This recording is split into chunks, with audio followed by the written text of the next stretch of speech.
Hola chicos, hola chicas, mi nombre es Victoria y os vengo a presentar nuestro trabajo que se titula Las conductas de riesgo en los menores de Fuenlabrada y espero que os guste. Como veis, os presentamos un pequeño índice de lo que vamos a tratar en nuestro PowerPoint. Empezamos por una pequeña introducción hablando de lo que va a tratar nuestro trabajo. Continuamos con el estado del arte. Seguiremos con el marco teórico metodológico, que como veis está dividido en dos, en metodología y en marco teórico. Y por último, os contaremos la discusión de nuestro trabajo. Seguimos con la introducción, que hemos expuesto un pequeño esquema que está dividido principalmente por las conductas de riesgo en los menores fuenlabreños, que es el tema que hemos elegido para desarrollar nuestro proyecto de diseño e investigación. Y lo hemos elegido porque queremos conocer en profundidad el colectivo de los menores y las conductas de riesgo que se dan en ellos. Como veis, el proyecto está compuesto por diferentes apartados que conforman un trabajo global y nos permiten investigar sobre la problemática que hemos planteado. Empezamos con el estado del arte, que nos ayuda a profundizar sobre la problemática expuesta apoyándonos en diferentes autores y nos van a aportar una perspectiva sociológica, biológica y psicológica. Continuamos con el marco teórico, que como podemos ver se divide en dos subapartados, que es el teórico y el metodológico. En el marco metodológico observamos una metodología cuantitativa y cualitativa, y en el marco teórico vamos a desarrollar el colectivo que afecta a las conductas de riesgo y la localización de donde se desarrollaría nuestro proyecto. También hablaremos de un enfoque de la problemática analizada desde la perspectiva de los paradigmas sociológicos. Y por último, contamos con la discusión en la cual vamos a solventar todas las preguntas relacionadas con la cuestión importante de nuestro proyecto e investigar sobre las conductas de riesgo de los menores. Además, expondremos los obstáculos que nos hemos encontrado en la búsqueda de información y en las fuentes referenciales, y así como consecuencia lo que puede conllevar a no resolver el problema social de las conductas de riesgo en los menores. Vale, en primer lugar, para empezar definiendo el estado del arte, vamos a definir qué es el concepto de riesgo, por tres autores diferentes, Dina Krauskopf, Weinstein y Kazin. En 2002, Dina Krauskopf define el concepto de riesgo como la presencia de una o más características o factores que van a incrementar la aparición de consecuencias adversas tanto para la salud, el proyecto de vida y la supervivencia personal. Weinstein, en 1992, citado por Krauskopf en 2002, define el riesgo basándose en el periodo juvenil, en el que dice que éste afecta tanto al conjunto de potencialidades como el deterioramiento de su bienestar y salud. Y finalmente, Kazin define el término de riesgo como el incremento de la probabilidad de un resultado como consecuencia negativa dentro de una población de individuos. Por ejemplo, en una familia de alcohólicos hay mayor probabilidad de que el niño genere una adicción. Finalmente, podemos concluir que al final, según estos tres autores, el concepto de riesgo tiene un elemento en común, que son las consecuencias negativas en el individuo, ¿vale? Tanto a nivel individual como a nivel social. A continuación vamos a definir lo que son los factores de riesgo. Pita, Vila y Carpenter en 2002 definen los factores de riesgo como cualquier característica o circunstancia que se van a detectar en una persona o grupo de personas que va a dar la probabilidad de padecer, desarrollar o estar especialmente expuesto a un proceso mórbido. Los factores de riesgo van a ser o biológicos o ambientales, de comportamiento, socioculturales o económicos. Y sumándose unos a otros van a aumentar el efecto aislado de cada uno de ellos, produciendo un fenómeno de interacción. Los factores de riesgo se pueden percibir, ya que se manifiestan a través de conductas, y si se mantienen en el tiempo o se potencian, el individuo va a ejercer conductas de riesgo que van a desembocar en daños intrapersonales a nivel psicológico e incluso físico, y también pueden generar conductas delictivas en un futuro. Corona y Peralta en 2011 definen lo que son los factores de protección, que van a ser acciones involuntarias o voluntarias que van a llevar a consecuencias protectoras para la salud, que van a impedir o limitar al individuo a cometer conductas de riesgo y pueden ser psicobiosociales.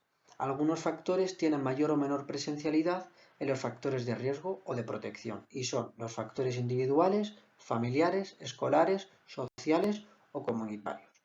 También hay que tener en cuenta la adolescencia, ¿vale? Ya que es un periodo de desarrollo muy delicado, en el que se va a considerar de riesgo debido a las numerosas crisis y conflictos que experimentan en esta etapa, y hay más probabilidad de que se ejerzan conductas de riesgo. A continuación vamos a explicar el concepto de conductas de riesgo según los diferentes autores. Para Corona y Peralta, las conductas de riesgo son acciones involuntarias ejecutadas por la comunidad o por un individuo. Suelen tener consecuencias nocivas y tendencias psicosociales. Para Ulrike de Viñar, son conductas adolescentes que ponen en jaque su vida, su salud y, en definitiva, la integridad física del individuo y moral. Estas acciones se desarrollan cuando el individuo ve que un lugar simbólico para él se derrumba, como puede ser la familia o cualquier otro grupo social. Para Le Breton, las conductas de riesgo son acciones que se desarrollan en la etapa de la adolescencia y suelen ser ejecutadas cuando el individuo ve que se derrumba psicológicamente, no se siente comprendido por el resto de la población. En definitiva, las conductas de riesgo se desarrollan en la etapa de la adolescencia, como hemos podido ver, y se pueden ver desde diferentes puntos de vista, psicológico, sociológico o social. Algunas de las características que identifican a los adolescentes con las conductas de riesgo son: los varones cometen mucho más delitos que las mujeres. Las personas que han emigrado o viven en barrios donde existe mucha emigración cometen más delitos. Los adolescentes con fuerte apego a sus padres tienen menor probabilidad de delinquir. Los adolescentes que tienen amistad con personas que llevan a cabo actos delictivos cometen más delitos, entre otros. En definitiva, son características en las que entran en juego factores de riesgo y factores de protección. A mayor factor de protección, menos conducta delictiva por parte de la población joven. Bueno, para entender qué son las conductas de riesgo desde el punto de vista sociológico, hay que partir de la base de que la sociedad genera ideas y concepciones en cuanto a lo que está bien y lo que está mal. Y a raíz de ahí clasificamos las acciones que ejecutamos, estableciendo así una serie de normas sociales y pautas de comportamiento que utilizamos para, como hemos dicho, clasificar las acciones que realizamos, generando así la moralidad. Como establece Durkheim, hay dos tipos de acciones o conductas, las morales y las no morales. Las conductas morales serían aquellas que se realizan acorde a estas normas y pautas sociales establecidas. Y las no morales, por el contrario, irían en contra de estas acciones morales. No obstante, Durkheim realiza un pequeño matiz dentro de las acciones no morales, diferenciando entre las conductas inmorales como aquellas que van en contra de una norma establecida, es decir, sería realizar una acción contraria a una acción moral, eso sería una conducta inmoral, y conductas desviadas que no se rigen por ninguna norma. Aquí, como establece Durkheim en la cita, las conductas de riesgo son la consecuencia de una conducta inmoral. ¿Por qué? Porque las conductas de riesgo son aquellas que se realizan en contra de estas normas y pautas sociales establecidas. En cuanto a la metodología de nuestro diseño de proyecto de investigación, contamos con una metodología cuantitativa porque podemos medir datos, opiniones, acciones individuales, pero también cualitativa, ya que trataremos de entender la causalidad que motiva que se generen conductas de riesgo. Además, en cuanto a las fuentes y la búsqueda de información, hemos tratado de buscar en diferentes fuentes, tanto blogs como artículos académicos, hemos utilizado apuntes del ciclo superior de integración social, etc., para tratar de dar mayor veracidad y consistencia a la investigación. Además, en este sentido, también hemos planteado una entrevista que se realizaría a los jóvenes fuenlabreños, ya que nuestro diseño de investigación se ubica en esta ciudad, como una encuesta que se distribuiría al colectivo de jóvenes de forma general para ver qué idea tienen sobre los conceptos abordados en esta investigación. Dentro del marco teórico, aunque nuestro proyecto de diseño de investigación se lleva a cabo en un entorno micro como es la ciudad de Fuenlabrada, nos hemos fundamentado en un paradigma de aplicación macro como es el paradigma del conflicto. Este se basa en las desigualdades que genera la sociedad y cómo éstas afectan al desarrollo individual de la persona.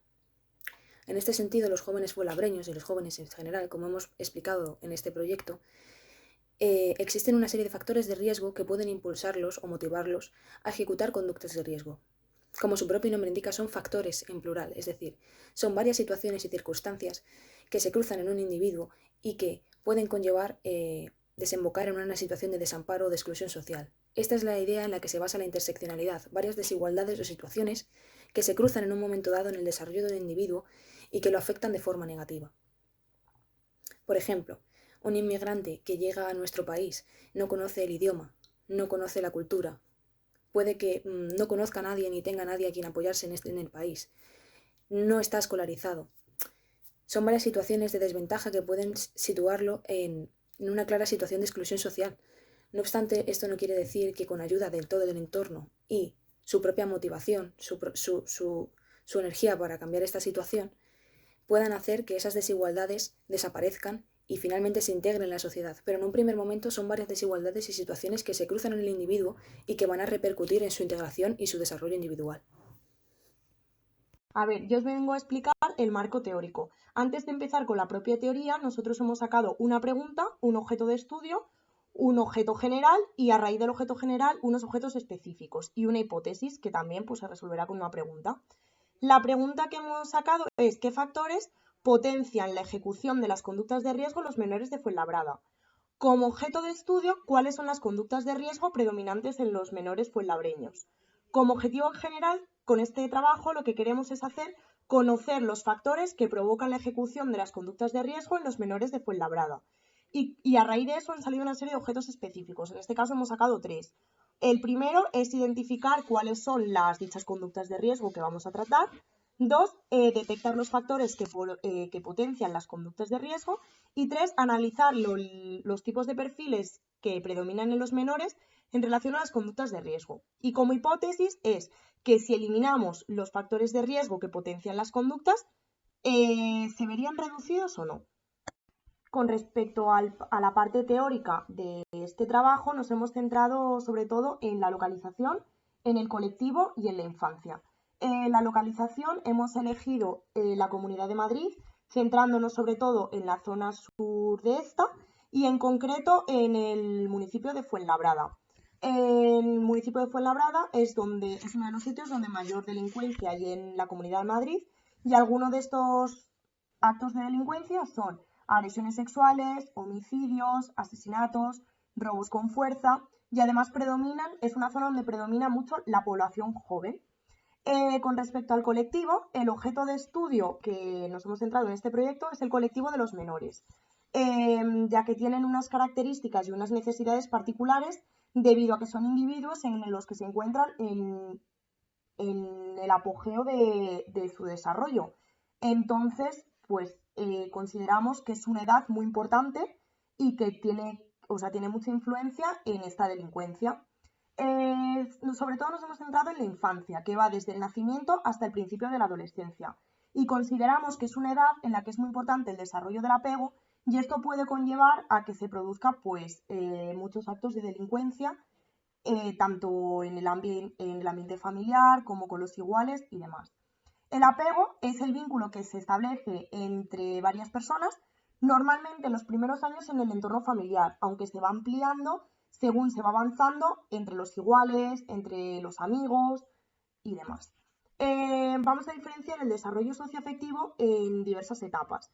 El desarrollo socioafectivo de los 0 a los 2 años, el concepto de afectividad se entiende como los distintos estados de ánimo del niño, lo que le agrada o le desagrada.